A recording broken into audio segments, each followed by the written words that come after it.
Повестка дня 63-го заседания Совета депутатов городского округа оказалась объемной. На голосование народным избранникам вынесли вопрос о выполнении мероприятий комплексной программы социально-экономического развития Сибая на 2016-2020 годы за первое полугодие. На данный момент в программу включено 51 мероприятие, 37 из них находятся в стадии реализации. В целом за первое полугодие 2016 года освоено около миллиарда рублей.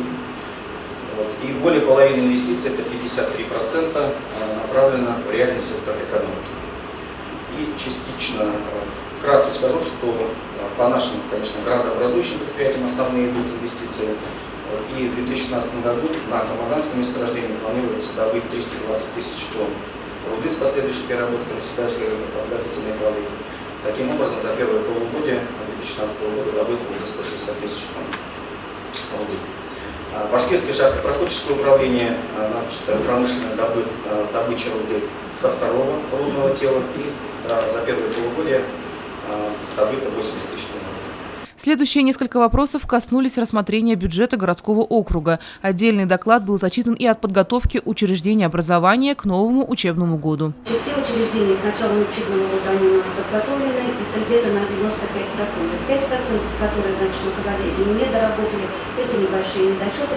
Я думаю, что в течение недели они будут устранены. 100% готовность приемки детей в образовательном учреждении 1 сентября будет достигнута. Кроме этого, депутаты заслушали и выступления, коснувшиеся реализации вопросов местного значения в части формирования и содержания муниципального архива, а также присутствующим доложили о состоянии безработицы и мерах по организации занятости и трудоустройства в Сибае.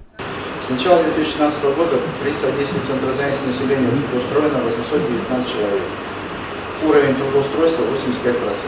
Направлено на привлечение 22 человека. В общественных работах приняло участие 206 граждан. За консультацией обратились 1118 человек.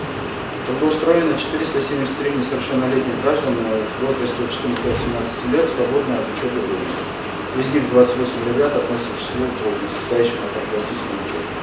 Традиционно на проведение актива города были представлены и новые руководители. На должность директора Сибайского автотранспортного предприятия назначен Владимир Косарев. На должность директора Юго-Восточного межрайонного центра социальной помощи семье и детям Эльвира Сафина. Далее собрание продолжилось приятными моментами. За значительный вклад в развитие местного самоуправления, добросовестный труд в работе Совета были вручены почетные грамоты, благодарственные письма от администрации Совета городского округа депутатам и другим активным участникам. В таком составе народные избранники третьего созыва собрались в последний раз, в связи с чем глава города Халид Сулейманов и председатель Совета городского округа Юрий Лысенко поблагодарили депутатов за прошедшие 4 года работы и пожелали им дальнейших успехов. Уже в конце сентября заседание Совета депутатов пройдет в новом составе. На места народных избранников на сегодняшний день претендуют 87 кандидатов. Елена Афанасьева, Радмир Сингулов, Любовь Карпова, телекомпания СТВ.